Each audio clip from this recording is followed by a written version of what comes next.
Com relação à etiopatogenia da doença arterial coronária, nós temos que ela é uma doença generalizada, ela não é uma doença do coração. A doença aterosclerótica, que é o início de toda doença coronariana, ela está no cérebro, ela está nas coronárias e ela está nos vasos arteriais periféricos. De onde vem a aterosclerose? A aterosclerose vem dos chamados fatores de risco. Então, nós temos essa quantidade enorme de fatores de risco, que são conhecidos praticamente de toda a população. Lamentavelmente, embora a população conheça, a população não se trata adequadamente. Então, em azul, nós temos os fatores que nós não podemos modificar. Hereditariedade, a idade, o sexo. Todos os outros nós podemos modificar de alguma maneira.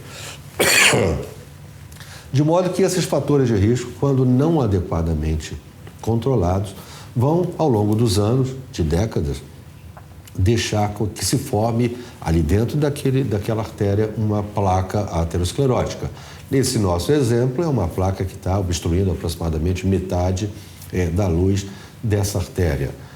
Até que um dia, o que pode acontecer? Pode acontecer uma fissura dessa placa e a formação de um trombo coronariano, acabando de ocluir aquela placa que ocluía 50%.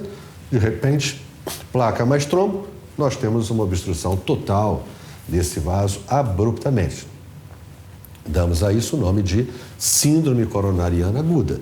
Isso pode levar a angina instável, pode levar a infarto com supra, infarto sem supra e pode levar, e parece que leva, em 50% dos casos, a morte súbita.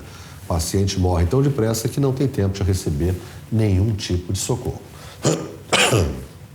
Desculpem. Então está aí o paciente tendo uma obstrução aguda de uma coronária, apresentando um quadro de infarto agudo do miocárdio. Se ele tiver sorte, ele chega ao hospital. Se ele não tiver sorte, ele morre antes de chegar ao hospital. Infelizmente, é um número muito grande de pacientes que não chega ao hospital. Dos fatores de risco, os principais, diríamos que os 3 principais são o fumo, a hipertensão e a dislipidemia por um colesterol aumentado.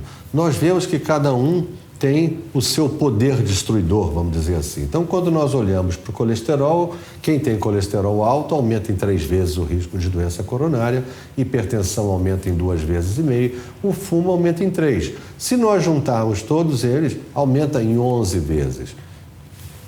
Então, quanto maior o número de fatores de risco, maior a probabilidade dessa pessoa vir a ter um ataque cardíaco. E como identificar indivíduos que não sentem nada, mas que estejam sob risco? Tem como se fazer isso? Certamente tem.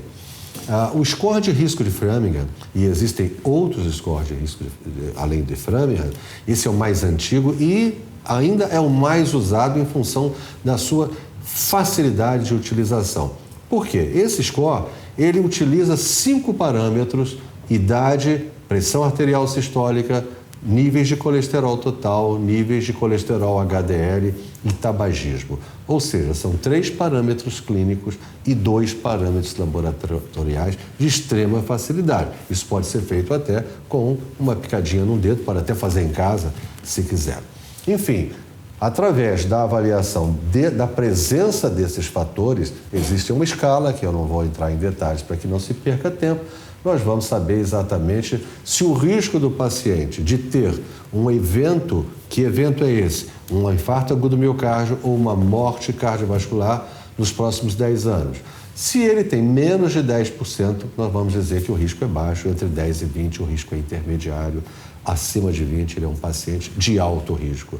Embora ele possa ser assintomático, ele possa não ter nenhuma história de doença cardiovascular, mas com a análise desses 5 pequenos parâmetros, nós podemos dizer: você tem um risco alto de em 10 anos morrer ou ter um ataque cardíaco. Isso, às vezes, funciona na hora de nós orientarmos um paciente, convencermos um paciente que vale a pena ele se tratar.